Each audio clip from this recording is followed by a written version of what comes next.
Ya. Ibu, gimana cara ibu ketika mengajarkan nilai rasa hormat dan nilai kepedulian sama anak-anak?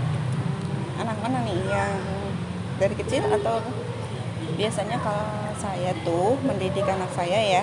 Nah, dari kecil itu dibiasakan untuk yang tua, yang lebih tua dari mereka, membiasakan dengan sebutan gitu ya. Nah, jadi misalnya kalau misalnya untuk lebih tua dari dia harus bilangnya abang atau seperti itu.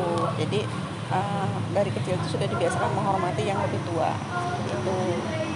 Jadi dari umur 1 tahun kita sudah membiasakan dia ke kakaknya nggak panggil nama, terus ke sepupunya juga tidak panggil nama kalau lebih tua dari anak saya, seperti itu. Rasa kepedulian, nilai kepedulian. Kita dari kecil saya menanamkan mereka tuh apa ya?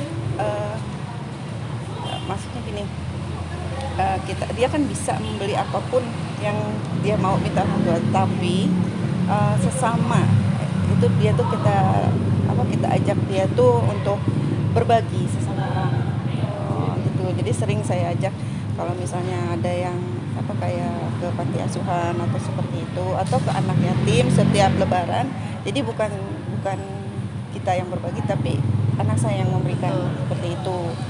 Jadi ada untuk saudara-saudara itu jangan dibiasakan kita yang diberi, tapi kita yang memberi, seperti itu. Buat pertanyaan selanjutnya, hal apa saja contoh yang ibu berikan untuk menunjukkan nilai rasa hormat dan kepeduliannya? Kalau kita sih di kehidupan sehari-hari aja, sama kakaknya gitu kan, dia ada kakaknya ya. Nah, jadi kalau dia meminta tolong untuk misalnya dia mau menyuruh sesuatu atau meminta tolong, biasakanlah dengan kata tolong. Jadi jangan langsung ambilin ini teh, enggak ya, tolong. Nah, seperti itu dibiasakan dengan bahasa. Karena itu kan salah satu sopan santun ya untuk karakter orang. Jadi kalau dimanapun mereka berada, kalau itu biasakanlah dengan bahasa yang baik gitu. Kalau misalkan bagaimana cara ibu merespon ketika anak ibu bertanya mengenai nilai-nilai tersebut? Nilai apa? Kayak nilai rasa hormat dan kepedulian itu. Ini lebih ke ini ya, bahasa ya. Biasa kalau anak sekarang kan lebih ini ya, lebih apa namanya, dia lebih kalau itu tuh langsung bertanya gitu ya, melihat hal-hal yang sesuatu yang menurut dia itu dia langsung bertanya sampai ke titiknya biasanya. Nah itu kan ke akar-akarnya. Nah gimana kita cara menanggapinya? Nah kalau saya biasanya kalau dia menanyakan sesuatu, kita tunjukkan dulu bahwa ini tuh seperti ini. Nah, jangan sampai dia menanya lagi sampai ke dasarnya. Jadi langsung tapi berurut. Dikasih penjelasan secara langsung tapi berurut gitu. Jadi dia tidak menanyakan langsung setelah kita jawab ini dia menanya lagi, tidak. Jadi kita dari dasar terus sampai ke atasnya baru jawabnya seperti itu biasanya. Udah. Terima kasih banyak Terima Ibu, kasih banyak, Ibu. Sudah bersedia meluangkan waktunya. Tugas apa?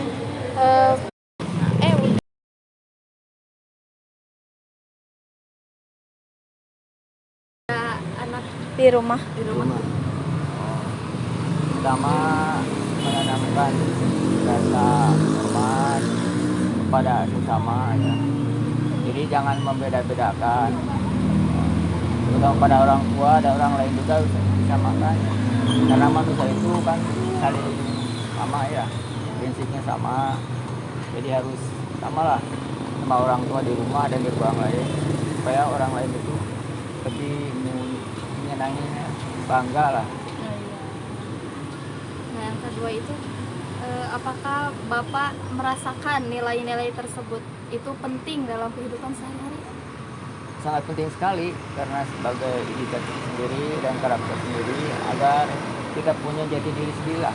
Nah, bagaimana seorang anak, apalagi udah mau kuliah lah, udah mulai dewasa, jadi harus lebih senang lagi kepada orang tua. Jadi Bapak juga bangga kepada semuanya kalau anak itu berhasil dengan baik, punya karakter yang sendiri.